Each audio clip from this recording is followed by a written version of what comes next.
안녕하세요. 자리왕입니다. 오늘 제가 해볼 얘기는 제가 블로그를 활용하는 방법에 대해서 말씀을 드리려고 하는데요. 몇백만 원 한 달에 벌 수 있는 방법, 이런 식의 거창한 그런 목표가 아닙니다. 블로그로 수익을 엄청나게 많이 창출하고 계신 분들이 있지만 사실 저조차도 그렇게 블로그를 활용하지 못하고 있어요. 그렇기 때문에 그런 것들은 제가 말씀드릴 수가 없습니다. 하지만 저는 이 사실 하나만 알고서도 블로그를 해야 되는 이유에 대해서 굉장히 명확하게 인지를 하기 시작했거든요. 그래서 그걸 알려드리려고 하는데요. 여러분, 제가 오늘 이렇게 미용실에 가서 머리를 하고 왔습니다.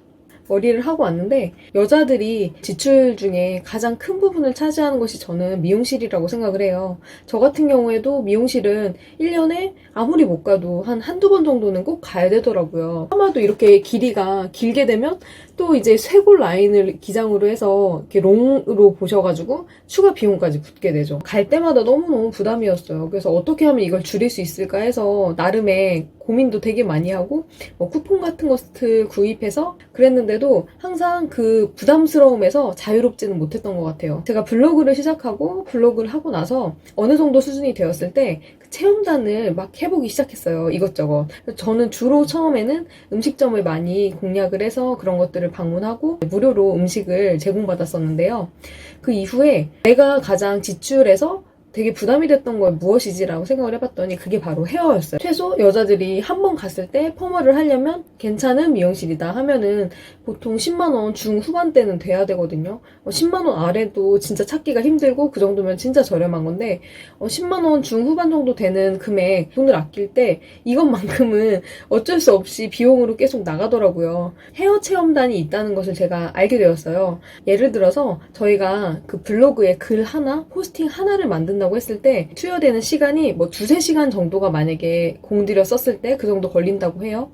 그런다고 했을 때도 이걸 예를 들어서 최저시급하고 비교해보자면 최저시급이 9,000원이라고 했을 때 제가 3시간이나 2시간을 들이면 한 2만원에서 3만원 정도의 그런 글 하나가 그 정도 금액이 되는 거잖아요. 헤어는 보통 10만원대가 넘어가게 되죠. 그렇게 되면은 이 글을 내가 한 2시간 정도, 3시간 정도 썼다고 쳤을 때 10만원이나 커버가 되는 거거든요. 10만원 플러스 알파. 그래서 저 같은 경우에는 이거 체험단 중에서 끝판왕은 정말 헤어구나라는 생각을 하게 되었어요. 헤어 체험단을 계속 주기적으로 받고 있는데요. 2020년 2월에 첫 헤어 체험단을 이용하게 되는데요. 그러고 난 이후에 지금 오늘 3번째 체험단을 이용을 했습니다. 처음 시작한 이래로 그 이후부터는 미용실에 돈을 주고 머리를 하러 가지 않거든요. 글을 제공하는 대신에 무료로 받고 있습니다. 근데 이게 얼마나 좋으냐면요. 미용실 갈 때마다 너무너무 부담이 되던 게 부담이 하나도 없고 그리고 내가 원할 때 신청을 해서 하면 되니까 좋더라고요. 이제 여기서 질문이 있으실 수 있어요. 저는 블로그 시작한 지도 얼마 안 됐고 이런 체험단 제가 당첨될까요? 이런 말씀 하실 수 있는데요. 물론 블로그에 글이 어느 정도는 있으셔야 됩니다. 왜냐면 사업주 입장에서 생각을 해보시면요. 이 블로거를 이용하는 데 있어서 본인이 굉장히 취할 수 있는 게 많아야 되겠죠. 그래서 서로 상생할 수 있어야 되는데요. 만약에 이 블로거가 그동안에 썼던 글이 하나도 없고 글이 예를 들어서 한 10개도 안 된다. 이렇게 얘기를 하면은 그 사업주 입장에서 이 사람한테 글을 부탁해서 유의미한 결과를 내기가 힘들다 생각을 할 수가 있어요. 상위 노출도 어렵고 그리고 그동안에 썼던 글이 없기 때문에 어느 정도 수준으로 써줄지가 미지수인 경우가 있죠. 그렇게 되면 당연히 선정이 안 되실 가능성이 크고요. 글을 좀 많이 그동안 써놓으셨다 하면은 그런데도 당첨은 안 되실 수 있긴 하거든요. 그럴 때는 실제 체험단이 당첨되지 않았더라도 어쨌든 머리는 계속 하실 거잖아요. 미용실에서 돈을 주고 하시겠죠. 그럴 때 본인이 체험단이면 내가 이런 식으로 글을 쓰겠다 하고 돈에 맞지 받지 않고 서비스를 받는 것처럼 글 쓰는 입장이 되어서 포스팅을 한번 해보세요. 그렇게 해서 포스팅이 몇 개가 헤어와 관련된 게 쌓이게 되면 그것을 토대로 선정이 되는데 굉장히 유리해집니다. 이 사람이 그걸 체험단으로 썼는지 본인이 돈을 주고 썼는지는 업주 입장에서 중요한 것은 아니에요. 어느 정도 퀄리티로 쓸 수 있는지, 어느 정도 내용을 실을 수 있는지, 어느 정도 영향력이 있는지가 판단할 수 있는 그런 것을 만들어주는 게 굉장히 중요하거든요. 글을 몇 개를 그렇게 가실 때마다 발행을 좀 해보시길 바랄게요. 그렇게 하게 되면 아무래도 데이터가 좀 쌓이게 되죠. 미용실과 관련된 데이터가 쌓이게 되면서 훨씬 당첨될 확률이 높아집니다.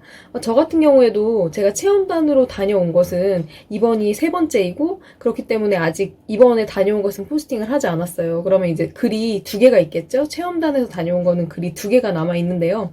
그거 말고도 제가 돈을 주고 갔던 것도 제가 포스팅을 해놨습니다. 그랬기 때문에 저를 선정하시기 위해서 제 블로그에 오셔서 미용실 이렇게 쳤는데 글이 여러 개가 뜨고 또 그 글을 봤을 때 나름의 내용이 충실하다 생각이 되면 당연히 당첨될 확률이 굉장히 높거든요. 그래서 저는 제가 당첨이 많이 되었던 이유도 그런 이유 때문이라고 생각을 하고 있습니다.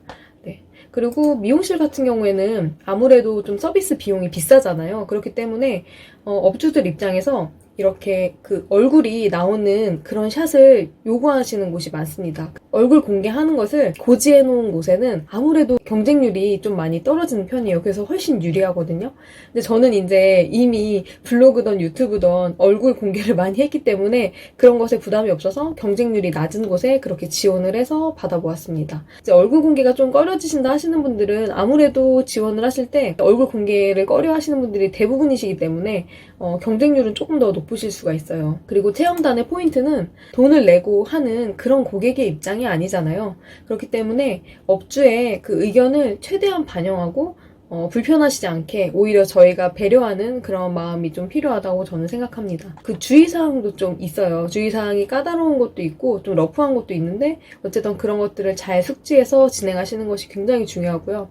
요구하는 해시태그가 있거든요. 해시태그까지 아예 가이드로 제시를 해주십니다. 그러면은 그것을 꼭 작성을 하고 오타가 나지 않도록 주의하시는 게 좀 필요해요. 그래서 제목 같은 경우에도 제시를 해주시는 경우가 많거든요. 그래서 그 필수적인 그런 키워드는 꼭 넣으시는 게 필요합니다. 체험단은 저희가 이제 무료로 서비스나 제품을 체험하는 대신에 업주가 잘 될 수 있도록 돕는 것이 정말 최우선이거든요. 그래서 성심성의껏 작성하면 업주 입장에서도 좋고 나의 블로그에도 굉장히 도움이 많이 됩니다. 그 이후에 체험단 선정에도 도움이 많이 되고요. 서로 윈윈할 수 있는 그런 관계라는 그런 식의 생각을 가지시는 게 좋을 것 같습니다. 제가 이제까지 해본 것 중에서 만족도가 가장 높은 것은 가장 비싼 이 헤어를 받았을 때였다는 거 꼭 말씀을 드리고 싶었고요. 헤어 비용이 1년에 나가는 비용이 꽤 많아서 부담이 된다 하시는 분들은 블로그에 포스팅을 주기적으로 일상 같은 거 올리시는 중간중간에 미용실 다녀오실 때마다 작성을 꾸준하게 하셔서 뭔가 데이터를 많이 쌓아 놓으시면 나중에 분명히 그 체험단만으로 머리를 하시는데 노하우가 생기시고 선정이 잘 되실 거라고 생각을 합니다. 제가 블로그를 활용하는 오늘 그 방법 한 가지를 말씀을 드렸고요. 저는 이것만으로도 굉장히 블로그를 하는데 의미가 많이 생겼거든요. 제가 정말 부담스러운 지출 중에 하나였기 때문에 이것만으로 많이 해소가 되었습니다. 앞으로도 헤어와 관련된 거는 이렇게 계속 체험단으로 이용해보고 싶어요. 여러분들도 부담스러워하는 본인의 가게 지출 중에서 어떤 게 있으신지 모르겠지만 저와 같은 방법 한번 이용해보시면 어떨까 싶어요. 네, 그럼 오늘 영상은 여기서 마치고요. 다음에 더 유익한 영상으로 찾아오겠습니다. 감사합니다. 안녕.